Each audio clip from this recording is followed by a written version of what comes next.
सुरक्षा के साथ किसी उचक्के को खिलवाड़ करने की छूट नहीं देंगे।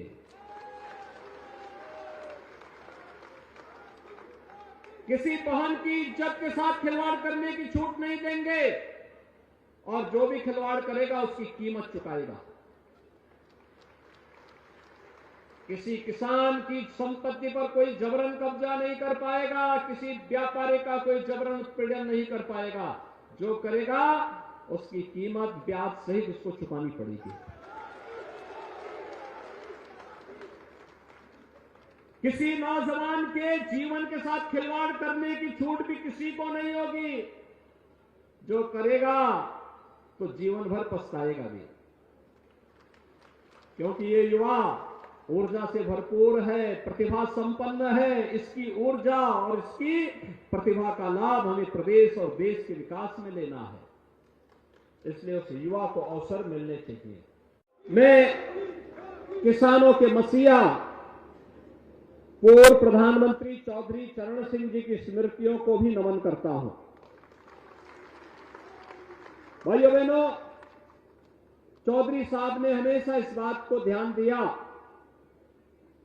कि विकास, भारत के विकास की आधारशिला भारत के गांव है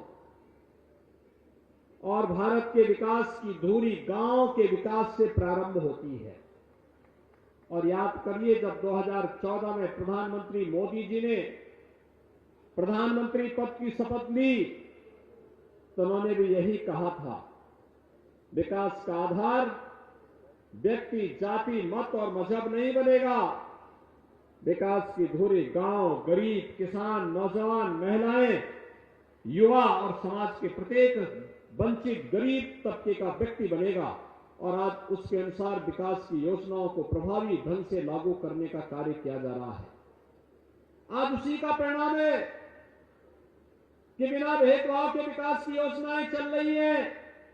और उसी का परिणाम है, जब मुझे अच्छा लगता है जब बागपत का हमारा नौजवान सरकारी नौकरी में भी वो सर्टिफिकेट प्राप्त करता है और सरकारी नौकरी प्राप्त करता है, पुलिस में भर्ती होता है, तो मुझे अच्छा लगता है कि बागपत के नौजवान को पहले ही अधिकार मिलना चाहिए था।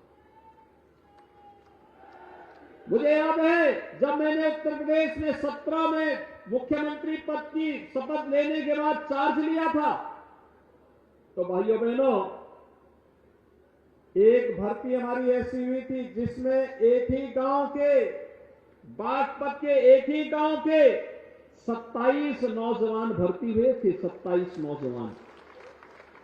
मैंने तो पूछा था कि क्या इससे पहले भी बागपत के नौजवान भर्ती होते थे, तो मुझे बताया गया साहब 20-25 सालों में तो यहां के नौजवानों को जगह ही नहीं मिलती थी, भेदभाव का शिकार हो जाता था। और आज भाइयों बहनों, मैं आप सबको आश्वस्त करने के लिए आया हूं, ये नए भारत का नया उत्तर प्रदेश है। भेदभाव किसी के साथ नहीं होगा, विकास की योजनाएं भी प्रभावी ढंग से लागू होंगी और अराजकता और गुंडागिर्दी फैलाने की छूट भी किसी को नहीं होगी। हर बहन की रक्षा होगी।